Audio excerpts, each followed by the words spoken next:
Como es habitual a esta hora en Mega Noticias, vámonos a debate con, le doy la bienvenida a Juan Ortiz, director de Lupa Legislativa MX. Juan, ¿cómo estás? Qué gusto saludarte. Hola, Alberto, ¿cómo estás? Y Ernesto Guerra, analista político. ¿Cómo estás, Ernesto? Gusto en saludarte. Buenas tardes, Alberto. Buenas tardes, Juan.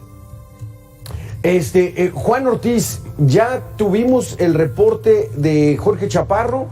Entonces, ¿cómo estuvo ese asunto de que en las comisiones no tenían los votos suficientes Morena y se tuvo que apoyar en la oposición en el PRI? Juan.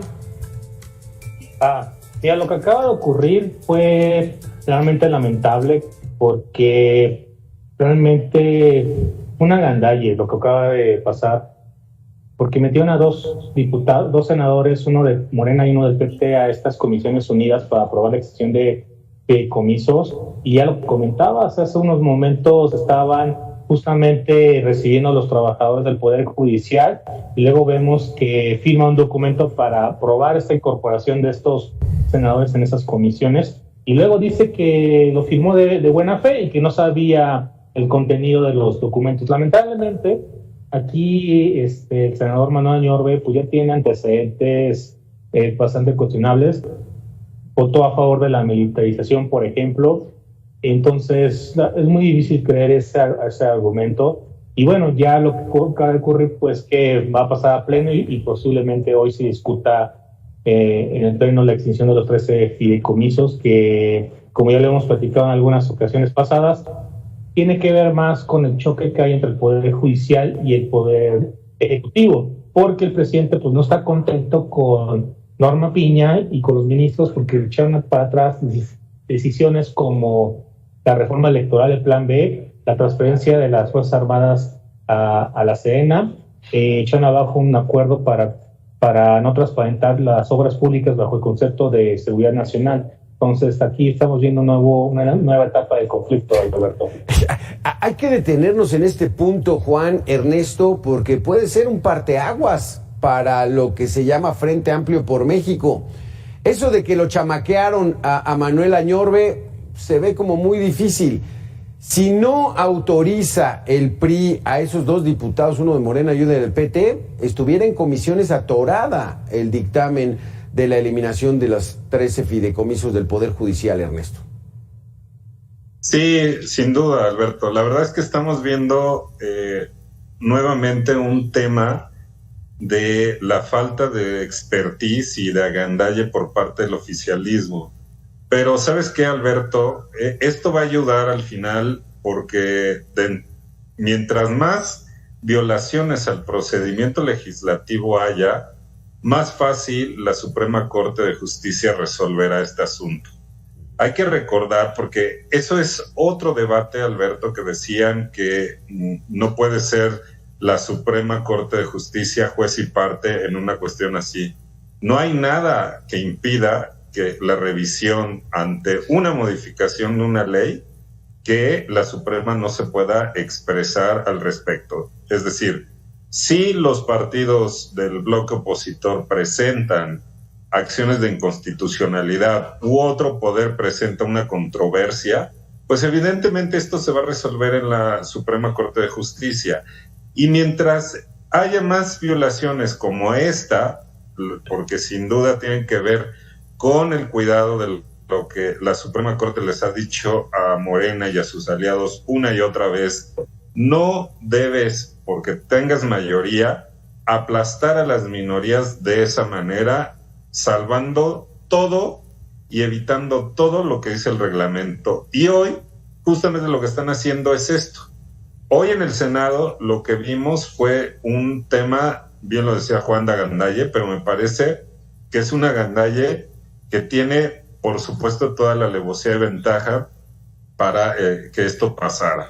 Yo no tengo duda que seguramente subirá una primera lectura en una primera sesión y mañana o hoy mismo, si así lo decide la Jucopo, se estará discutiendo en el Pleno este dictamen ya aprobado, pues de esta manera en comisiones, y evidentemente se va a generar un descontento.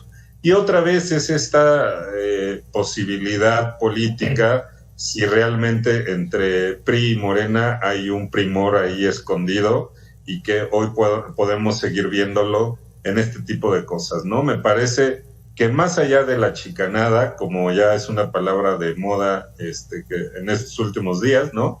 Me parece que el asunto es cómo te prestas tú justo para hacer una cuestión de esta naturaleza, a sabiendas, evidentemente, que estás violentando un debido proceso, un procedimiento legislativo establecido en una ley orgánica, en un reglamento, y que eso al final seguramente le hará ver la Suprema Corte de Justicia, Alberto, Juan. Híjole, qué interesante este punto de vista. Quiero saber tu opinión, Juan Ortiz, si fue deliberado esta chamaqueada de Manuel Añorbe, pero vamos a hacer una pequeña pausa de 2 minutos y regresamos con el tema.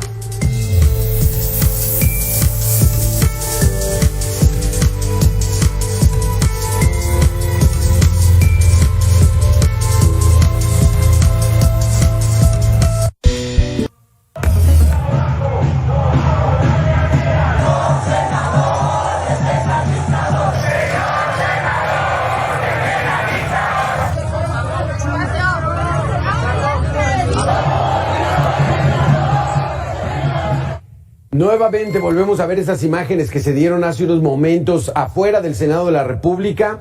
Trabajadores y seguidores del Poder Judicial gritando consignas para evitar que se extingan estos 13 fideicomisos del Poder Judicial. Pero tú estás allá afuera, Samuel Mancilla, adelante con tu reporte, ¿qué hay? Efectivamente, ya se han pronunciado los trabajadores del Poder Judicial en una dirección. Se va a emitir una convocatoria, se va a realizar una votación para que todos los trabajadores a nivel nacional emitan su postura respecto a continuar el paro en el que se encuentra el Poder Judicial de la Federación hasta el próximo 14 de noviembre, o bien estarían realizando actividades solamente a nivel parcial, pero que sean ellos mismos la voz de los trabajadores, de los oficiales de juzgado, los secretarios de los tribunales, los que hablen en esta ocasión para comentar ustedes qué es lo que desean hacer.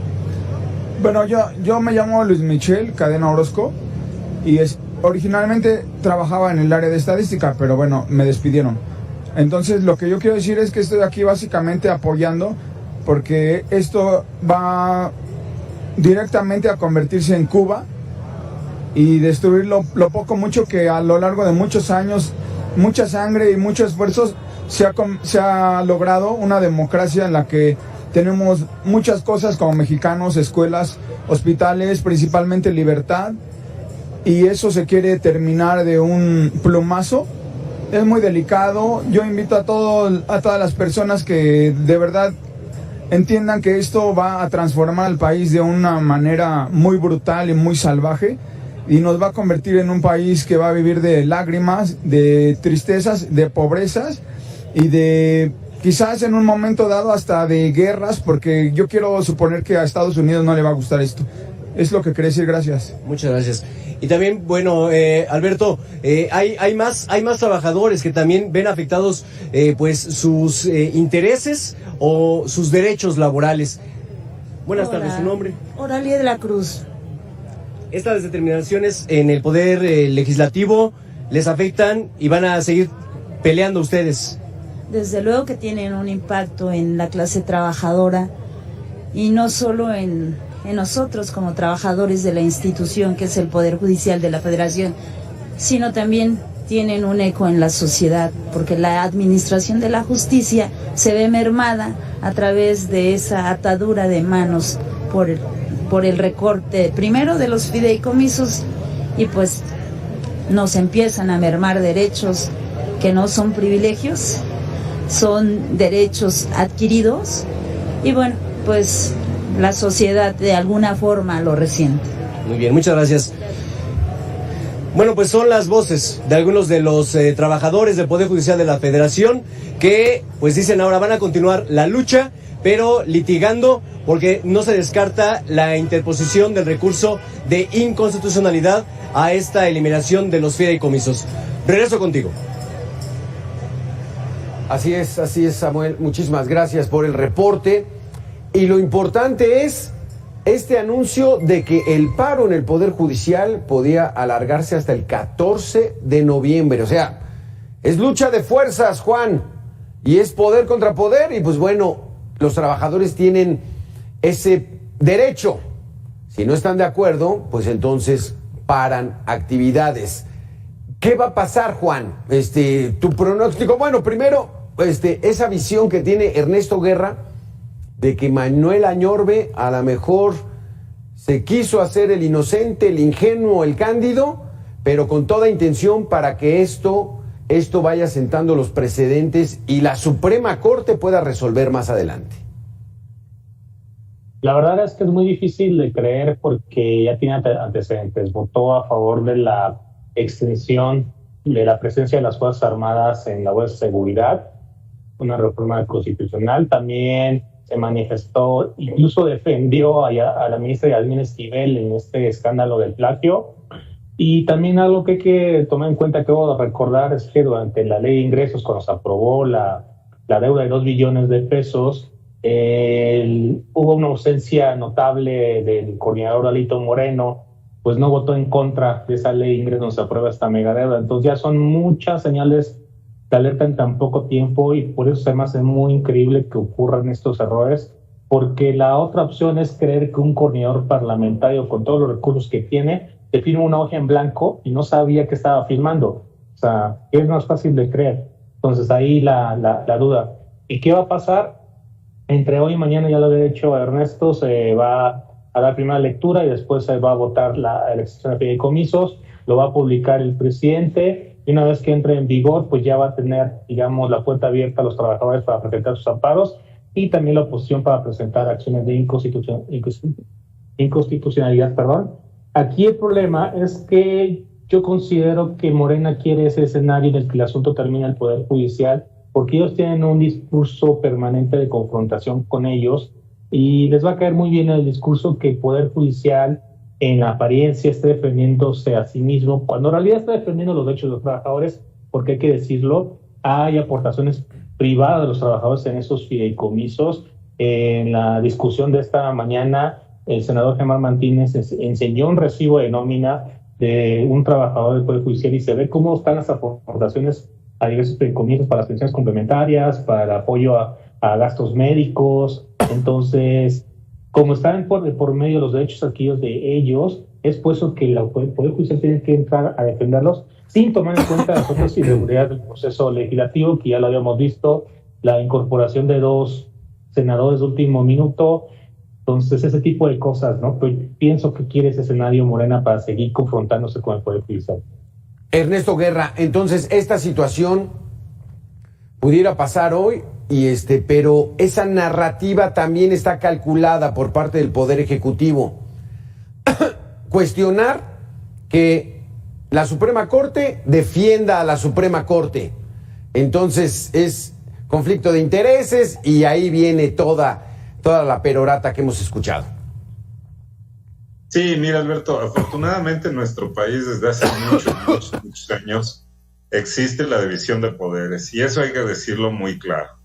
Hoy creen que porque tuvieron 30 millones de votos y porque el pueblo sabio los puso, creen que pueden pasar por minorías, y afortunadamente los controles de constitucionalidad en nuestro país, la Constitución y los órganos que se han dado, evidentemente evitan estas barbaries que hoy se quieren hacer. Y eso es importante decirlo para tranquilidad de la ciudadanía. Mientras haya división de poderes, evidentemente vamos a ver esto. ¿Por qué hay un ataque? Bueno, evidentemente hay un revanchismo y una lógica de venganza política.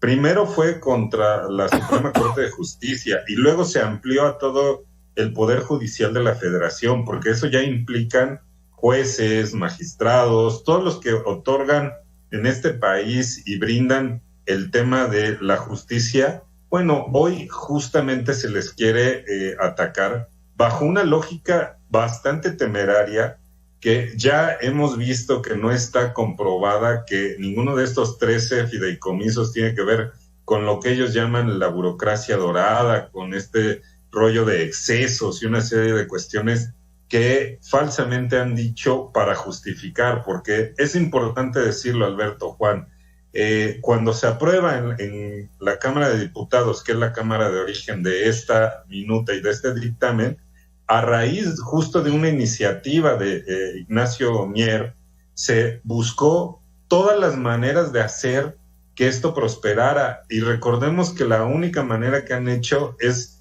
modificar transitorios de los transitorios. Hay que decirlo muy claro, no está fundamentada, no está motivada. Ellos pidieron en Cámara de Diputados opiniones, y 2 opiniones importantes, y una de esas opiniones le decía que había ahí una divergencia entre una ley y otra, que lo que pensaban hacer, eso se llama una antinomia, y no puede prevalecer dos leyes con el mismo carácter. Entonces, está lleno de cosas que no se van a poder sostener jurídica ni constitucionalmente ante un control de la Suprema Corte. Eso hay que decirlo, Alberto, porque mientras más violaciones sigan generando estas cosas, más elementos habrá sin duda para que la Suprema Corte resuelva. Exactamente, pero la narrativa iba a quedar, pero bueno, en cuestión de Estado de Derecho, eso, de acuerdo a tu punto de vista, Ernesto, se va a revertir, y hasta de manera fácil. Juan Ortiz, Ernesto Guerra, vamos a hacer una pequeña pausa, la segunda, y regresamos tan solo en 2 minutos.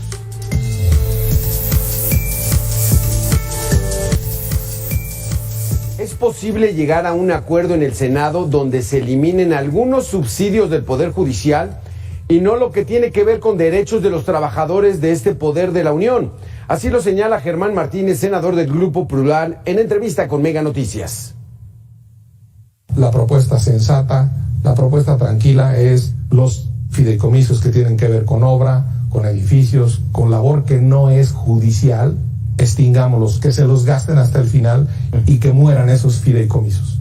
Pero los que tienen que ver con mejores protecciones médicas, con jubilaciones, con pensiones de ministros en retiro como Olga Sánchez Cordero, pero además a las que voluntaria y gratuitamente a título de donativo le metieron los propios trabajadores a esos fideicomisos. Fue dinero que ahorraron los trabajadores y que ya se lo están birlando, que se lo están robando, que se lo están confiscando, prohibido en el artículo 22 de la Constitución, la confiscación. Entonces, pues no se vale.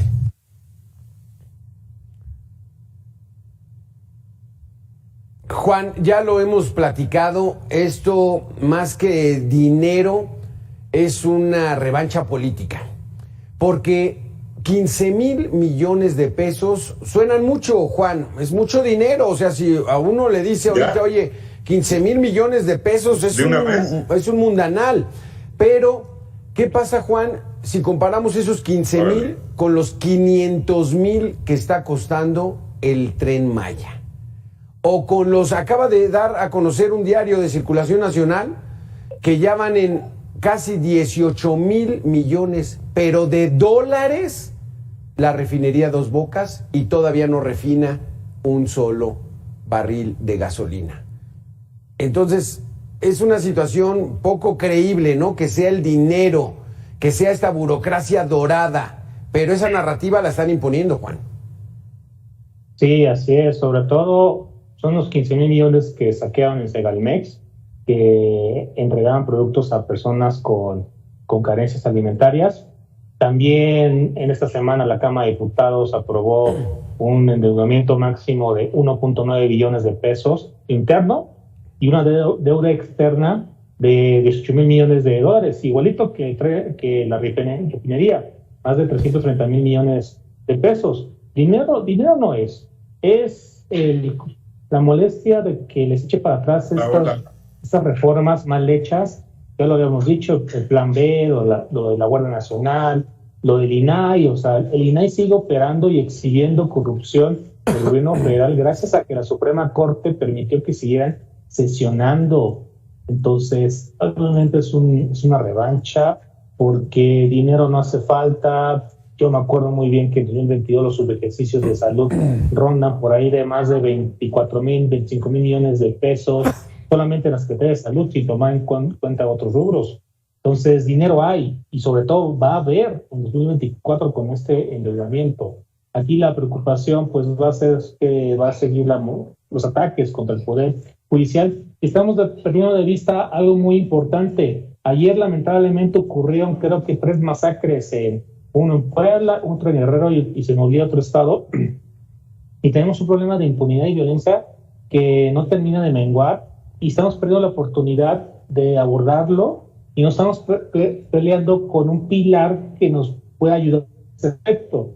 Y estamos también perdiendo de vista que están las fiscalías, las policías, la Guardia Nacional. Incluso hace una semana o 2 semanas el INEGI publicó datos de las fiscalías, y un dato que da mucho miedo, son 2 de hecho, que hay 2.9 millones de delitos pendientes de investigarse, y que hay más de 330,000 órdenes judiciales emitidas por los poderes judiciales que las fiscalías no han ejecutado. Entonces, aquí también se involucran otros actores. Estamos perdiendo tiempo en todos los fideicomisos y no estamos abordando la impunidad y la violencia. Exactamente, porque el Ministerio Público, las fiscalías son otra entidad, son del Poder Ejecutivo, no son del Poder Judicial. Aquí que la gente le quede claro. Pero Ernesto, y entonces en esta situación, más que esa perversión de un revanchismo político, ¿no será mero discurso politiquero electoral? Como para decir, yo estoy atacando a los que muchos tienen y estoy a favor del pueblo pobre.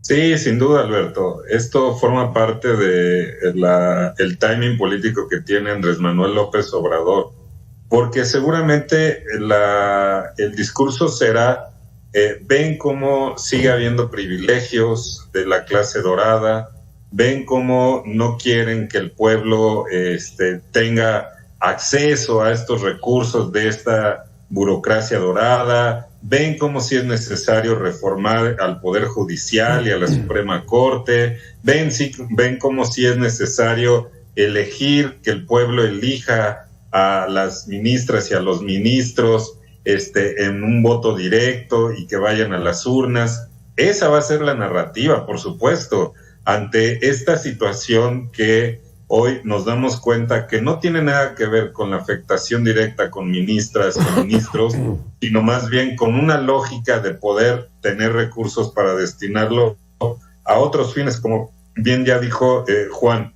Pero más allá de eso, viene este tema nuevamente de implementar a futuro en estas elecciones un famoso plan D o F, o ya ni sé en qué letra van, ¿no?, de tratar de ganar evidentemente los congresos federal, los congresos locales y las mayorías en la Cámara, para evidentemente tener esta posibilidad nuevamente de reformar 1000 cosas al mismo tiempo. Pero es justo lo que hoy se permite si evidentemente no hubiera esta división de poderes, y afortunadamente las hay. Afortunadamente va a prevalecer esa narrativa nada más, y esperemos que quede ahí, porque hoy ya la ciudadanía se da cuenta que no es lo mismo y decir, sí, bueno, hoy ya entonces el pueblo decide. ¿Y por qué no ponen a consideración, por ejemplo, la elección de las Fuerzas Armadas? Si ya estamos en esta lógica de votar todo, de hacer todo, porque el pueblo es sabio y el pueblo decide, entonces pues también elijamos a los militares, ¿no?, para que se pongan en las urnas. Es esta lógica, Alberto, que evidentemente obedece nada más a un discurso de unas elecciones, a querer seguir ganando lo que evidentemente hoy en los resultados no le da la razón a este gobierno ni a esta mayoría en las cámaras de diputados ni senadores. Sí, se nos acaba el tiempo, Juan Ortiz, pero bueno, hablar de burocracia dorada al Poder Judicial es hasta como paradójico, ¿no? Porque Dos Bocas está costando 18,000 millones de dólares, más de 350,000. O sea, el Poder Ejecutivo tiene mucho más dinero. Dijo, vamos a hacer un tren, vamos a cerrar lo que sea un circuito para que se desarrolle la región. No traen un plan de negocios, no traen un plan de recuperación de la inversión y le están aventando 500,000 millones de pesos. ¿Quién trae la burocracia dorada, Juan? Efectivamente, o sea, no niego que en el servicio público aún tenemos este problema de la burocracia dorada, los lujos, privilegios, altos sueldos, pero lamentablemente no está este tema en el centro del debate porque, reitero, seguimos quedándonos con el Poder Judicial y ni siquiera estamos viendo realmente medidas de austeridad, porque la austeridad sería que el Tren Maya realmente te hubiera costado 150,000 millones de pesos y lo hubieras acabado en 4 años. Eso es austeridad.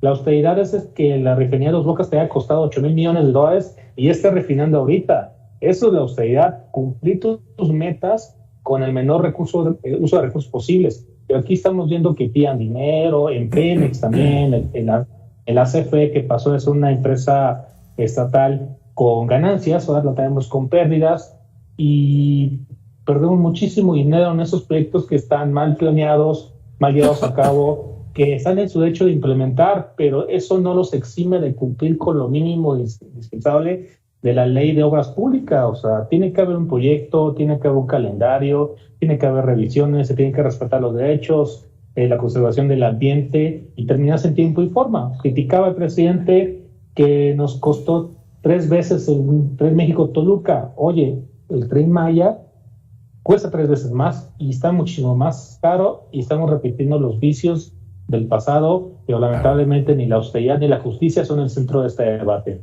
Sí, es que las narrativas, pues bueno, las gana en la mañana, mucha gente la cree y bueno, los datos empiezan a salir y ya económicamente a ver cómo nos va en la administración siguiente, gane quien gane. Juan Ortiz, director de Lupa Legislativa MX, Ernesto Guerra, analista político, muchísimas gracias por haber estado con nosotros, como siempre muy interesantes sus conceptos aquí en Mega Noticias. Nosotros regresamos después de una pausa de 2 minutos. Gracias a los dos.